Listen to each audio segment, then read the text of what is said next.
Well, it is totally long overdue. Thank you so much for being so patient with me, James.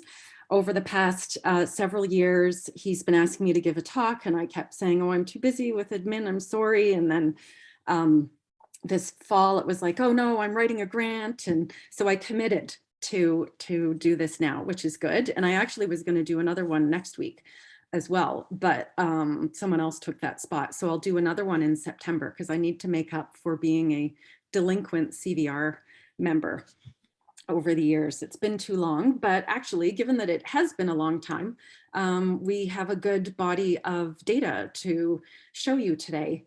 And this is all of the data around the work that we've done with individuals who have had early eye enucleation.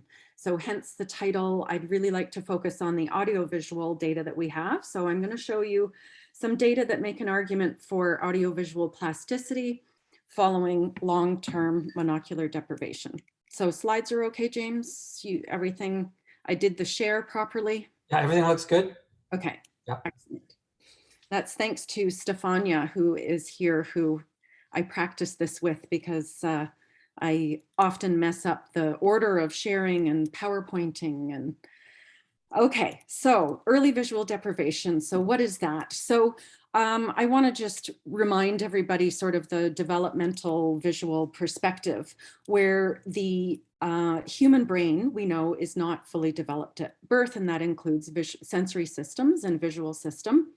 And as a result, because the brain is not fully developed at birth, the visual system is vulnerable to early visual deprivation. And this is that notion of sensitive periods or critical periods where systems are developing, and if the sensory inputs are modified in any way, then it can affect the development of the visual brain we're talking about here. And so there are some common types of monocular deprivation. So monocular just means one eye. That happen in childhood. And sorry, and I know there's some lay people in the audience too. So when we say deprivation, what we're talking about is reducing input to a sensory system, and here vision, by altering that input or depriving the brain of input. Cataracts, infantile cataracts, can happen in young children. And so here you can see the cloudy lens in this picture here of a child who has a monocular cataract. And then here you can see a picture of a child with strabismus, and this is where the visual axes are misaligned, so the eyes are not pointing in the same direction. And this can lead to something called amblyopia, where you cannot correct, you have poor visual acuity in one eye, you cannot correct that acuity just by giving someone glasses. So it's actually leads to neural changes that are not adaptive. But today, so these are, I would call sort of partial deprivation. And what I want to talk to you about today is cases of complete monocular deprivation. So I would like to describe the participants who we engage in all of the studies that I'm going to describe to you today. And we've been testing individuals as adults, and this allows us to look at long-term deprivation. And these individuals have undergone monocular enucleation. And in all of the figures that I have today, I refer to them as ME, and it's not me, it's monocular enucleation. And so our participant group have had one eye surgically removed due to retinoblastoma. And so retinoblastoma is a childhood cancer that occurs, typically it's found before about the age of 5. So although most of our participants are usually, they usually undergo enucleation, that's surgical removal of the eye, usually before about age 2 or 3. And so I'm showing you a picture here of an infant who is showing that reflex on the retina, that where you can see the tumor. And so that's a sign that this infant has retinoblastoma. So, and it can be genetic, and it can occur in either the left or the right eye. And so today, when we're testing our participants, the data I will tell you about, they could be viewing with the remaining left or right eye. And so this is actually a really important picture for you to see here, because if you ever see a picture of a young child where there is a reflex like that in one eye, then it's really important that they get seen right away by an ophthalmologist. And that's often how many kids are actually detected at a young age, is from the flash of a camera and that reflex that you see. And we're always comparing our data to binocularly intact controls. So individuals who have good stereo, good acuity, they're age matched. And we sometimes test them typically while they're binocular viewing. And so I refer to all slides, they're the BV group. And then some cases we actually have them monocular viewing, and we'll just put a semi-opaque eye patch on to simulate monocular viewing. And so take time after the talk to have a look at, or you might do it now in the background, at Know the Glow, which is just raising awareness about this reflex that you might see in young kids. Okay, so why is it interesting to study the loss of one eye? So, well, it's more than just the loss of stereopsis. So that's probably what first comes to mind, is, you know, seeing 3D movies and having stereopsis from binocular disparity. You're also losing a small portion of the visual field. If you just close one eye and try and, you know, see where your finger disappears, it's about 30 degrees of the visual field that is lost when you're, you know, maintaining your head and not moving it. You're also losing binocular summation, so the summation of inputs from the two eyes. And what I want to show you today is that really so you're completely deafferenting one eye from the visual system, and it's a different kind of deprivation compared to monocular cataract or strabismus or amblyopia. Okay, so what does eye enucleation look like? So I have a cartoon of the visual system here, and you can see the two eyes, optic nerves, and the fibers that hemidecussate cross over to the opposite hemispheres. This is the lateral geniculate nucleus here. And then at the back of the brain, we have visual cortex at the occipital pole. So this is sort of a cartoon representation of what you could imagine is the case. We're physically, surgically removing that end organ, and we're just left with this remaining eye here. And also for reference, when I refer to, I'm going to refer to some data where I talk about hemispheres. So this would be your contralateral to the remaining eye hemisphere in green, and then this is your ipsilateral or same side hemisphere to the remaining eye. Okay, so I just want to start off by reviewing some very old data. This is from when I was an undergraduate working with Marty Steinbach. So back then we were just asking very basic questions about vision and how good is vision when you only have one eye. And so I'm just showing you a cartoon of what a contrast sensitivity function is like. Excuse me. So this shows your sensitivity to, again, a cartoon, low to higher spatial frequencies. And usually your contrast sensitivity function looks kind of like this, like, I guess, an inverted U. And so in the first set of data that I'm going to show you, we didn't actually measure contrast sensitivity functions with tedious gratings, but you can get sort of an analogous contrast sensitivity function by looking at Snellen charts where the contrast of the letters vary across the charts. So these are high contrast charts, and then you can see they progressively get to be lower contrast.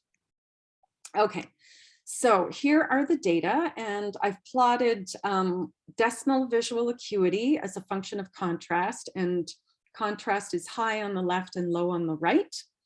And to orient you, for most of the slides, I've got the monocular enucleation group here, ME, with black squares. We have the binocular viewing controls. So they're looking at these eye charts with both eyes open, and then they're shown in blue, and the monocular viewing controls are in green. And so you can see we're sort of getting like a contrast sensitivity function here. So lower down on the chart means that you're less sensitive. And so you can see the monocular viewing controls that reduces their acuity as a function of contrast. And then here are both the enucleates and the binocular controls who have better sensitivity. And you can actually see that the enucleated group has higher sensitivity at this sort of mid-level contrast here. So as I said, those data were from a very long time ago. And when Krista Kelly was doing her PhD, we did sort of a replication of that by looking at a luminance contrast discrimination task. And here we're plotting contrast on the x-axis, and this is contrast discrimination thresholds. And so my point is that I just photoshopped colors onto this because it's kind of a nasty, sort of all the data are together. And the point is there's no difference between the groups at a low spatial frequency, half a cycle per degree. So we could argue that the monocular enucleated group, they're equivalent to binocular and monocular viewing controls at half a cycle per degree. But here I'm showing you a higher spatial frequency, and you can see that the here lower means better in this task, and the monocular enucleation group are actually slightly enhanced relative to your monocular viewing control when they wear an eye patch. Okay, so that's sort of my summary of spatial vision. We've done lots more, but I want to talk about other things today. But I also want to show you one study where we did look at motion processing, and this is a speed discrimination task. And in this slide, the binocular controls are blue, and here the monocular enucleated group is in black open circles. And what I want you to take away from this, is just that the you can see across all the speeds for leftward or rightward motion, the controls are more sensitive. It's not a huge difference, but they show slight sensitivity compared to the enucleated group. So I would argue that we see slightly impaired speed discrimination relative to our binocular control group. And there are other data out there looking at cataracts and amblyopia and strabismus, and they have similar findings. So it is likely the case that intact binocularity, that system needs to be developed in parallel for motion systems to develop as well. Okay, so I just want to recap the gist of visual function that I've told you about. So it looks like low-level spatial form vision is quite intact. In some cases, in individuals with one eye, it's better than controls when they're viewing with one eye, particularly at low contrast. And then I've shown you that one study where we find some evidence for small motion processing deficits.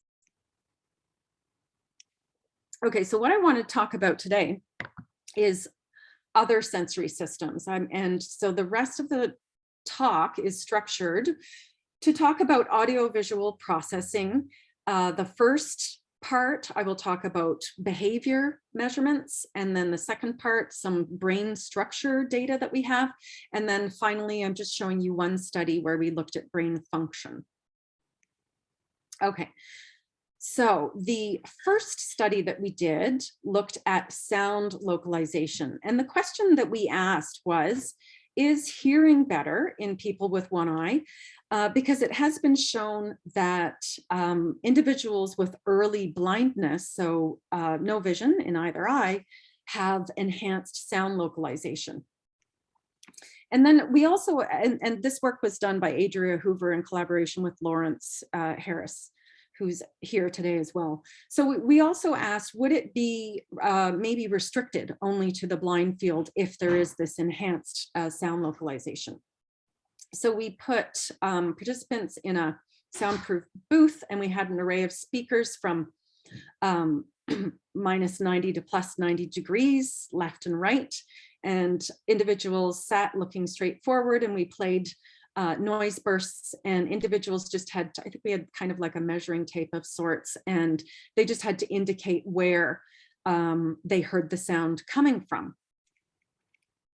Okay, so I'm showing you our eye-enucleated group. And what we've plotted here, so this is left and right actual speaker location. And this is a plot of the error. So how far to the left or right of the real position of the speaker they were. And so you can see that they sort of hover around sort of zero error plus or minus a few degrees. And across the field, it's like that. And then here are the data for the control group, individuals when they have both eyes open and they're hearing these sounds. And you can see that there's a lot less error for our eye-enucleated group compared to the controls. So they're making larger errors. And you can see the error sort of goes towards, how are we plotting this? Towards the viewing side or the blind side, for that would be for those who are viewing monocularly. And then here are the data. We had our controls sit and do the same task wearing an eye patch. And again, they make a lot greater error. So across sort of this central to the near-ish, far-ish periphery, we're seeing less error, so better sound localization. Now, to make for a clean story, I hid 2 of the data points. So now I'm showing you at the extreme periphery, plus or minus 90 degrees, you can see there's this massive sound localization error with our individuals with eye enucleation. So to summarize, we're seeing better sort of central and most of the periphery. This could be some kind of adaptive plasticity, but extremely poor localization in the far periphery.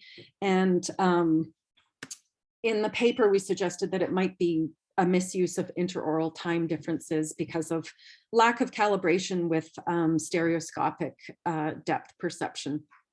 Okay, so that's plain auditory perception. And now I want to tell you some studies about where we looked at audiovisual illusions. And so I'm going to describe 2 studies, the Colavita effect and the McGurk effect.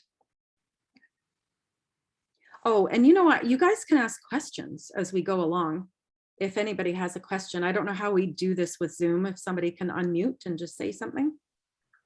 Yeah, I think everyone's able to unmute, and we also have the chat box. Yeah. Great. Okay, so what is the Colavita visual? And if I don't, oh, there we have a question. Yeah, hi, Jennifer. Just a quick question. On the previous graph, it seemed that there was a difference between yes, they're essentially the same in out to 45 degrees on the viewing side, but on the blind side is where you find the difference. I assume that's statistically significant, out to 45 degrees anyway. Yeah, this is a real outlier, but it's also on the viewing side as well. No, I was saying just within the central plus or minus 45 degrees. Oh, yeah. There's a difference between the blind side and the viewing side, I think. But this, yeah, that could be the case. I don't think it was specific because there's this data point as well. I'd have to go back and have a look at the paper. It's been a while, okay. But that's a good point. I think that, I think it was the first 3, the center point and the first 3 on the left seem statistically insignificantly different. The first, second, and third points on the right seem vastly different. Right. Yeah, it could be. I'll have to go back and look at it, but good point. Okay. So now I'm going to tell you about some audiovisual illusions. So what is the Colavita visual dominance effect? Okay, so imagine we have a perceiver here and we have a visual stimulus and an auditory stimulus, and they occur at the same time. It's the case that when you present 2 stimuli together and ask an individual to respond to both of them, they often ignore the auditory stimulus and just report the presence of a visual stimulus. So this is, Colavita described this, I think, in the 70s. And so this is called the Colavita visual dominance effect. dominance of visual processing over auditory processing. We know lots of cases of that. So our question was, do individuals with one eye show a Colavita visual dominance effect, given that they have, you know, an altered visual system? So this was sort of a fast task that occurred sitting at a computer, and there was a stream of sounds and pictures that happened at the same time. And the participant was asked to click a button when they heard the auditory target, which was a cat's meow. Click another button when they see a visual target, which was this stoplight. And then they had to click a third button when they heard those two targets come together in the bimodal condition. So there were three response choices.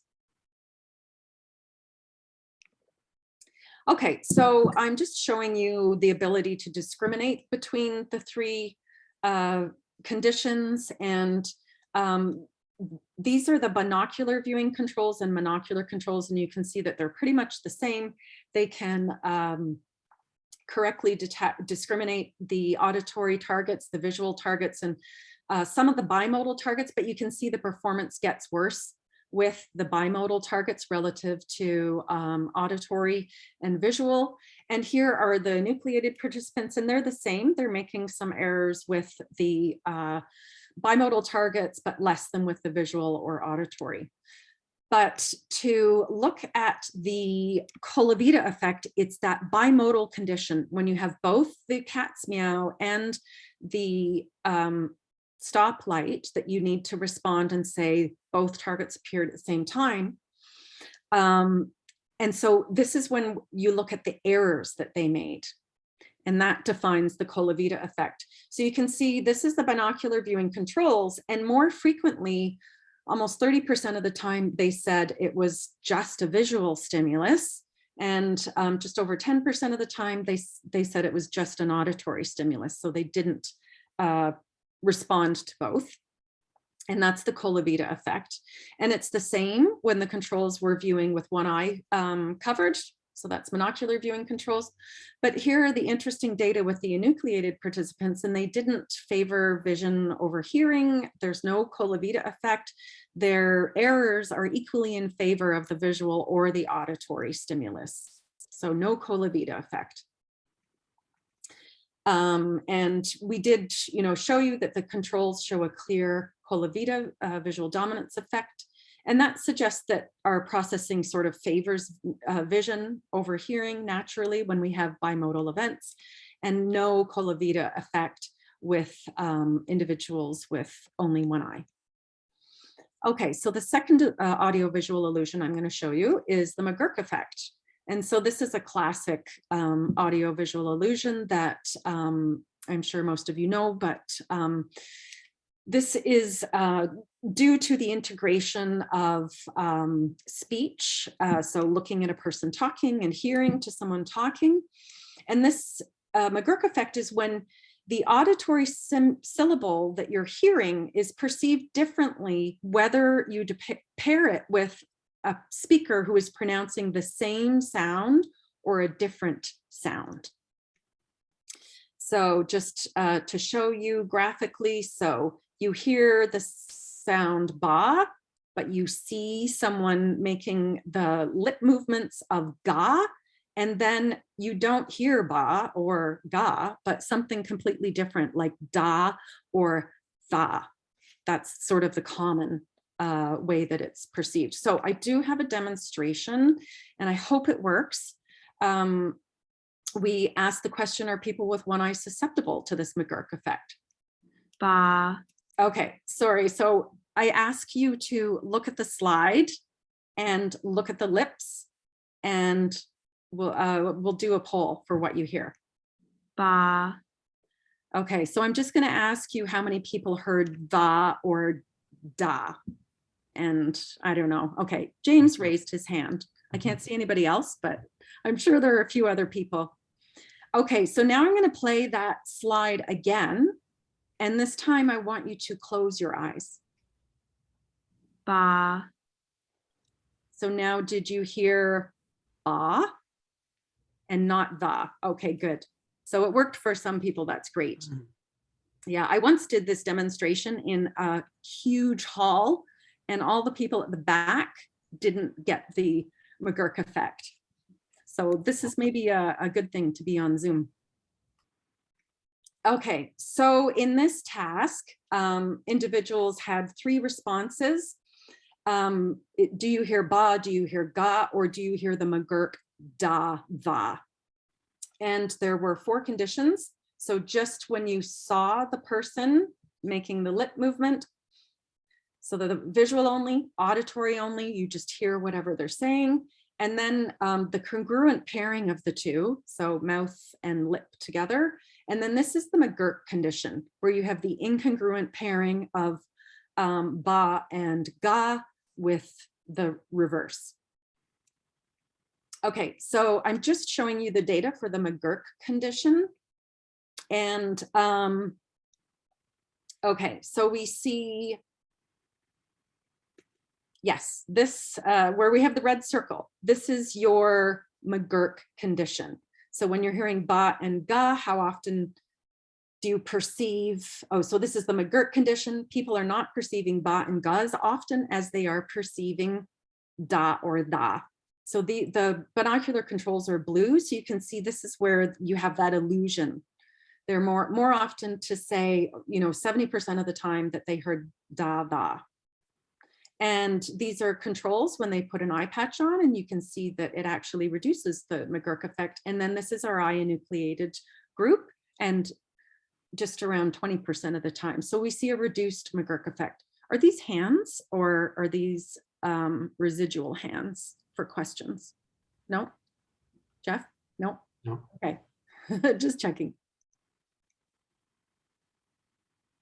Okay, so to summarize the behavioral data that I showed you, we saw some enhancements in sound localization, sort of centrally, a bit of the periphery. And then we've seen those 2 examples where individuals with one eye do not show the same patterns of sensory dominance or interactions for audiovisual stimuli or these illusions. And that's for the Colavita effect and the McGurk effect. Okay, so now we're moving on to some data that we have for brain structure. I just noticed that there's a couple chats, but I don't have it open. But James, you would tell me if there was a question, right? Okay. Yeah, these are people still saying ba and ba. Oh, duh. Oh, awesome. That's good. Yeah. I can share the stimuli if you want them for teaching or just for fun. They're probably out there on the web. Brains, so I want to show you some brain structure. So we've seen that behavior is different from other forms of monocular deprivation like amblyopia.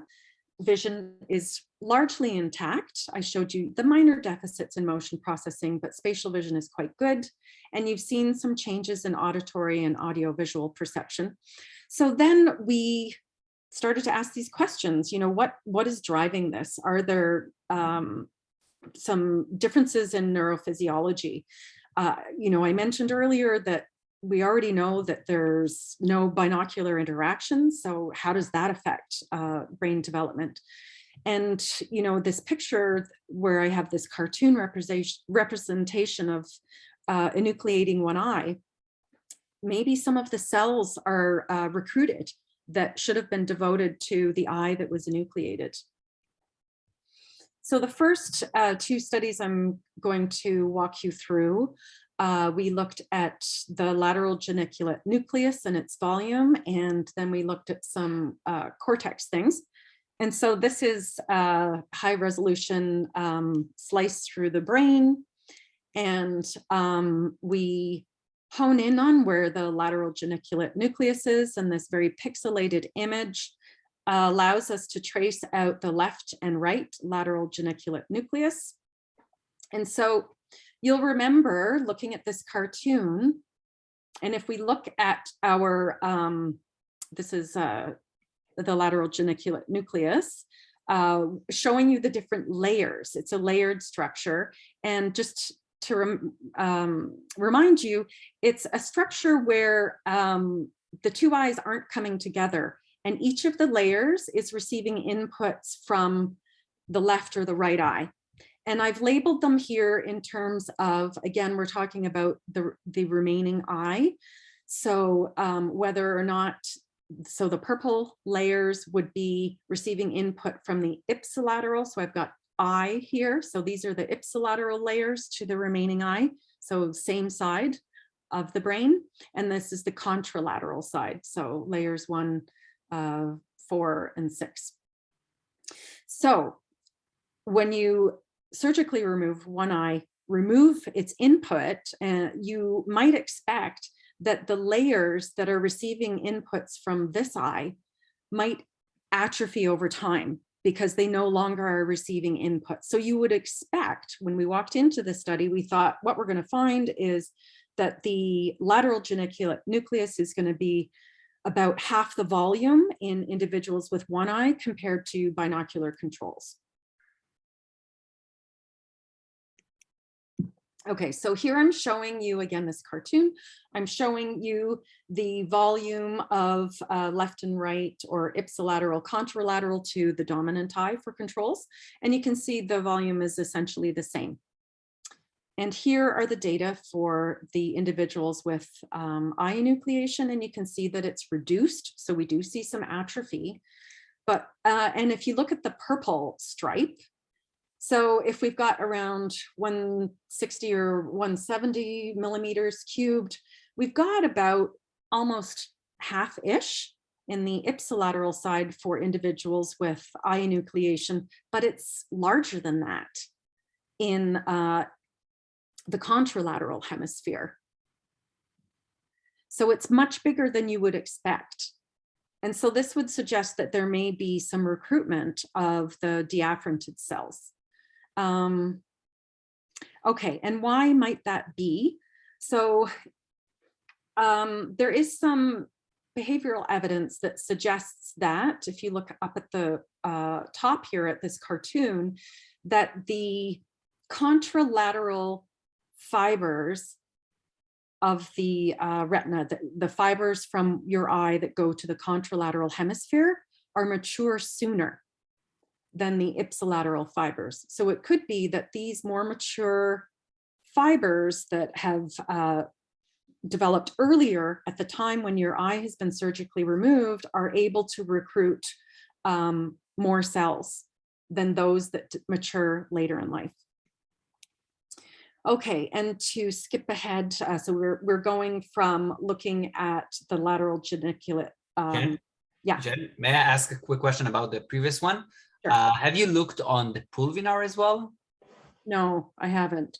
Okay, because it's interesting because there are like transient track that travels from the pulvinar directly to MTN to the dorsal pathway, and it would be interesting to see whether you see any changes in the structure of the pulvinar in those individuals, and whether it affects the development of visual motor control in these individuals. Mm-hmm. Yeah, no, that's a great question. And I wonder if we could even pull that out of our data. I don't know. Yeah, Well, because the pulvinar is bigger than the LGN, right? So yeah. Okay, well, let's talk about looking at that. Okay, so I showed you the LGN, and now we're skipping to the back of the brain to cortex. And so this study, I'm just pointing you to, okay, so if you want to look at the visualization on the left, the lower panel shows you V2, V1 in the upper panel, controls on the left, early monocular enucleation on the right. And so there's no difference for V2. And there's an interesting larger surface area in the right hemisphere of V1 in our early eye enucleated individuals. Okay, so to summarize, yes, Peter. Did you look at the cortical thickness at all there? Yes, we did. No. And, this is Krista's study. I'm trying to simplify the story, so it must have been a little more complex. But we did look at cortical thickness as well. Okay, thanks. Fran, you have a question? Oh, I can't hear you. Yeah, I just wanted to be sure I understood this one. So this is hemisphere independent of whether it's left or right eye that's missing. Is that right? Yeah, it is. And I recall that we were puzzled by this, but there was something weird in the literature. We did a extensive review of healthy individuals, and there were some asymmetries in like V1 right hemisphere. Actually, there was some evidence that it actually can be bigger, I believe, in some individuals. I don't know. Okay, so I've shown you a reduction in LGN volume with early eye enucleation, but I've shown you that it's severe contralateral to the remaining eye. And I would throw it out there that it could be recruitment of the deafferented cells from the enucleated eye via those nasal fibers that are maturing earlier. And then I showed you that interesting right hemisphere increased V1 surface area. So now I want to move on to some auditory brain structure. And I have 3 studies that I'll quickly go through.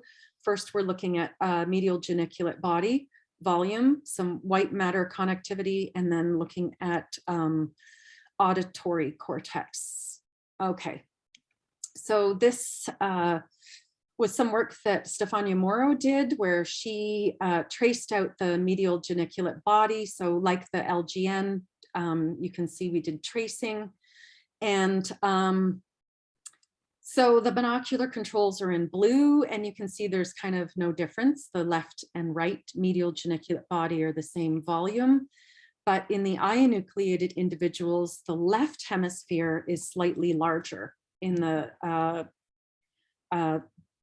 medial geniculate volume. So Fran would ask, what about, ipsa contra to the remaining eye? So when you flip the brains so that you are always relative to the remaining eye, because we always had left or right viewing individuals, there's no difference in volume. So it's left hemisphere specific, which is kind of interesting, given that this is an auditory structure and there are many auditory functions in the left hemisphere.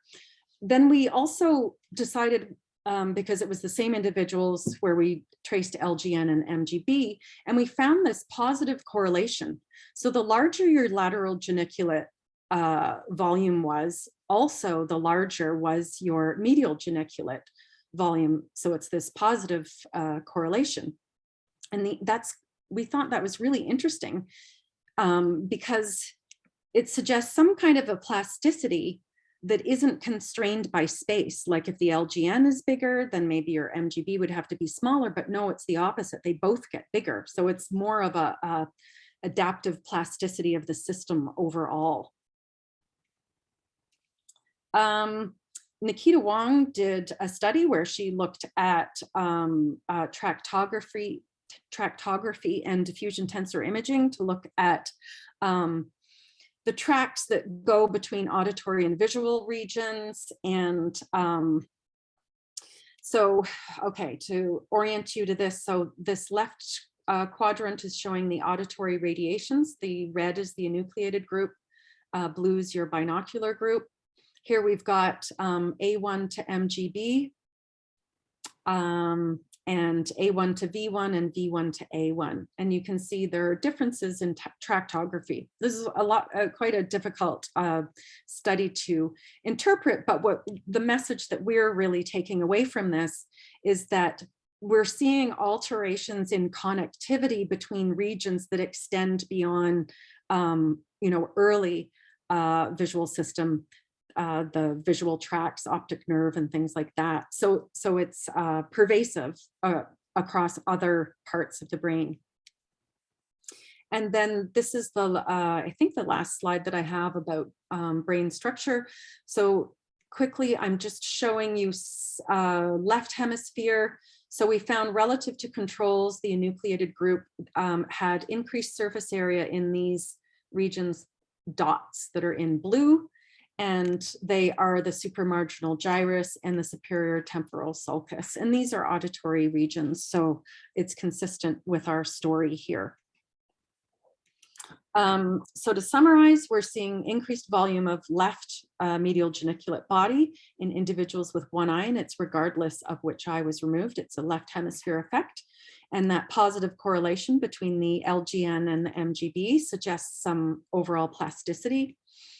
We see differences in tractography extending beyond early visual system, and then some increased surface area in auditory cortical regions. And it's a nice story in that these structural changes are complementing the behavioral data for better sound localization and less susceptibility to audiovisual illusions. Okay, and so the last thing that I want to show you is some fMRI brain function. And so this is for, it's kind of a complicated picture that I've shown you here. So I'll just, to orient you, this is where we actually played the McGurk or did the McGurk illusion in the magnet. And this is within the STS. And the key thing to take home, so the top row, I'm comparing binocular viewing controls to our eye enucleated group. And so they're blue. And then the green, of course, is our monocular viewing controls. No difference for any of the conditions. We're plotting visual only, auditory only. This is audiovisual. And then this is your McGurk condition here. And in the left hemisphere, the beta weight, so there was more activation. Sorry, and this is hard to see, so you just have to take my word for it. So the blue is like a box plot of the controls, and these little tiny dots are individual data points for the enucleates. And so they're higher for the enucleated individuals. So there's more higher beta weights compared to controls in the McGurk condition, and it's consistent with the behavioral data. Okay, so putting it all together, despite the loss of 1/2 of the visual input with eye enucleation, visual function is quite intact, and we see adaptive changes in auditory and audiovisual behavior. And these changes might reflect some increased use of the resources in the brain. We've seen at a subcortical and a cortical level, there are changes in individuals with one eye. And so I would suggest these cross-sensory changes in auditory systems might reflect adaptive compensation in order to compensate for the loss of one eye. So what have we been doing recently? We are pivoting, thanks to COVID-19, into some new directions. And you know, this has been quite the ride, COVID-19, and you know, it's been terrible in that our labs, for those of us who study humans, have been shut for 2 years, but it's actually led to forcing us to pivot and do some new things.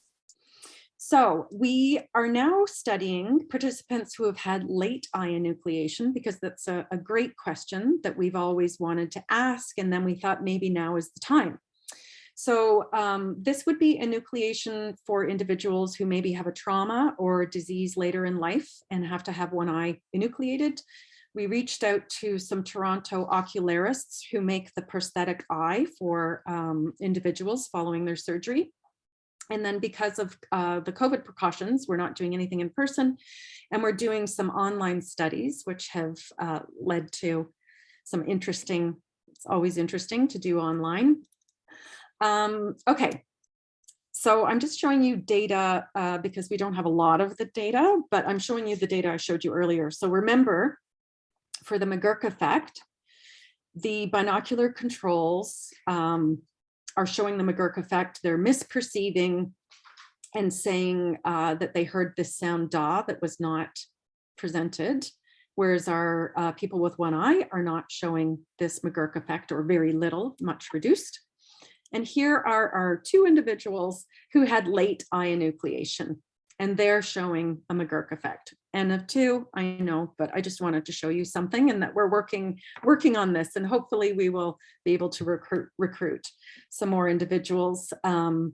So far, that reduced McGurk effect may only be limited to the case of early eye enucleation. Another new direction, another COVID pivot. We're working with Chantal Desai from AMPD, thanks to the Vista grant, which has brought many of us together from different faculties and departments. And we've started doing another online survey to look at quality of life and how individuals are functioning following in sort of everyday circumstances following the loss of one eye. Another new study that we're starting this summer is to do some simulator testing at the Toronto Rehabilitation Institute in their driving lab, where they have this super high-tech, amazing car. And so in collaboration with colleagues at Toronto Rehab and funded by the Ministry of Transportation, we are going to assess individuals who have eye enucleation and what their driving performance is like. And I suspect it's going to be perfectly fine.